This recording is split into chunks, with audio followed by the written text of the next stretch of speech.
ভালো আছে বলেন হ্যালো বলেন মানে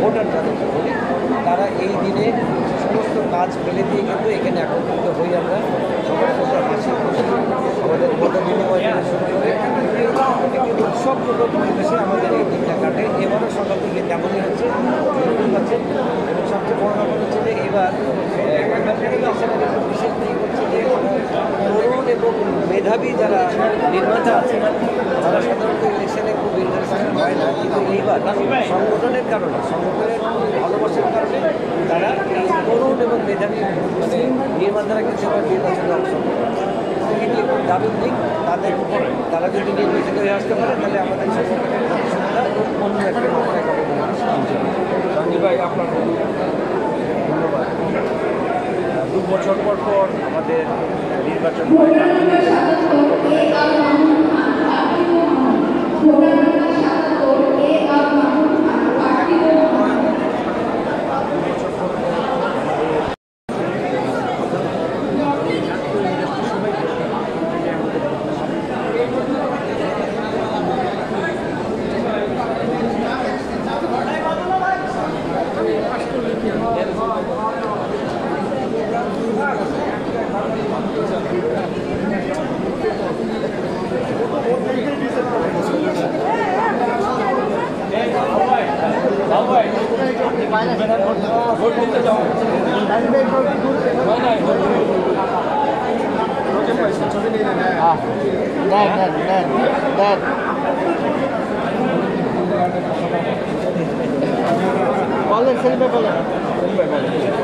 আজকের নির্বাচন নিয়ে আপনার প্রত্যাশা আজকে অত্যন্ত আনন্দঘন পরিবেশে বাংলাদেশের নির্বাচন হচ্ছে।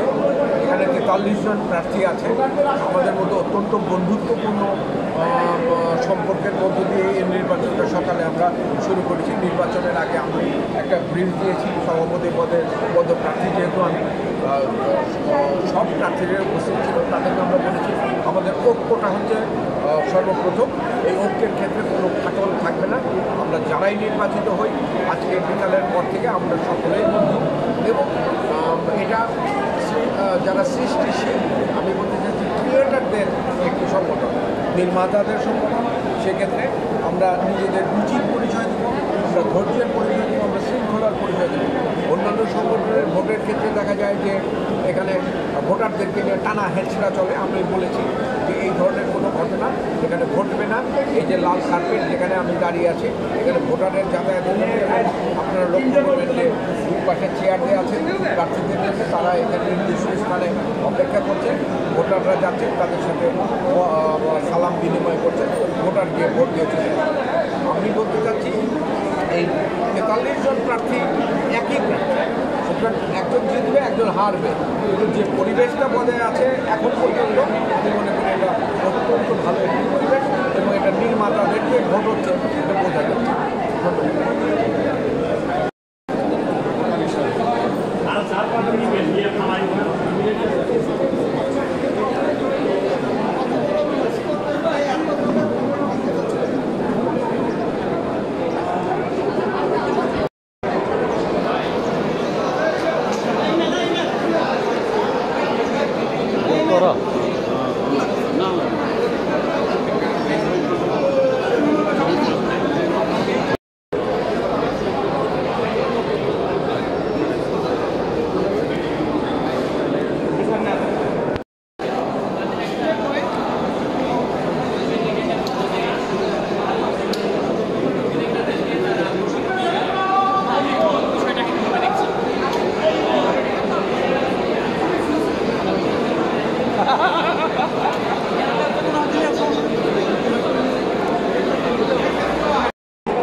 শেষ হ্যাঁ